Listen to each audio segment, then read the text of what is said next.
유럽 주요국들이 중국에 대한 태도가 변하고 있습니다. 중국에 대해 점점 각을 세우는 정책과 발언이 많아지고 있는데요. 어떠한 변화가 일어나고 있는지 알아보겠습니다. 안녕하세요. 뉴스 비하인드입니다. 얼마 전 리투아니아 국방부에서 유럽에 판매되는 중국산 스마트폰 제품 안에 원격적으로 활성화될 수 있는 검열 소프트웨어가 발견되었다는 보고서가 나왔습니다. 중국산 스마트폰은 중국 당국으로 데이터를 유출시키고 중국 정부가 민감해하는 주제의 미디어를 검열하도록 작동하는 소프트웨어가 포함되어 있다는 내용입니다. 리투아니아 정부는 국민들에게 중국산 스마트폰 구매를 자제할 것을 권고했습니다.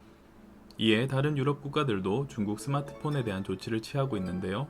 벨기에 정보국에서는 중국산 스마트폰 구매를 주의할 것을 촉구하였으며 프랑스 보안국에서도 중국산 스마트폰이 개인정보 및 국가 보안을 유출시킬 수 있다고 하였습니다. 또한 독일 연방정보국 역시 중국산 스마트폰에 대한 조사를 착수하였습니다.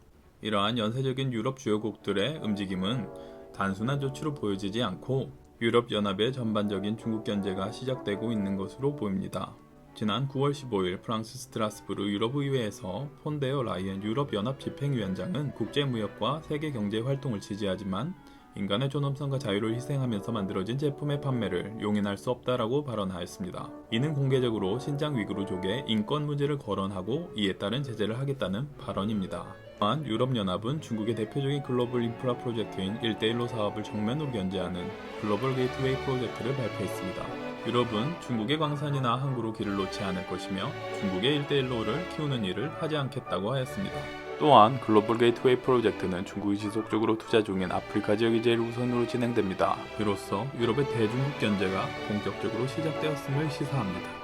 이어서 독일의 메르켈 총리가 퇴임을 하게 되는데 메르켈 총리는 실용주의를 내세우면서 중국과의 관계를 친밀하게 가져갔지만 새로운 총리에 따라 유럽과 중국 간의 관계가 급변할 것으로 보여집니다. 독일에서의 선거 결과와 내년 4월에 있을 프랑스 대통령의 선거 결과에 따라 유럽과 중국의 갈등은 더욱더 심화될 것으로 보입니다. 미국과 중국의 패권 싸움과 유럽연합의 대중국 견제로 세계의 정세는 역동적으로 진행될 것으로 보여집니다. 다음에는 더 알찬 소식으로 돌아오겠습니다. 감사합니다.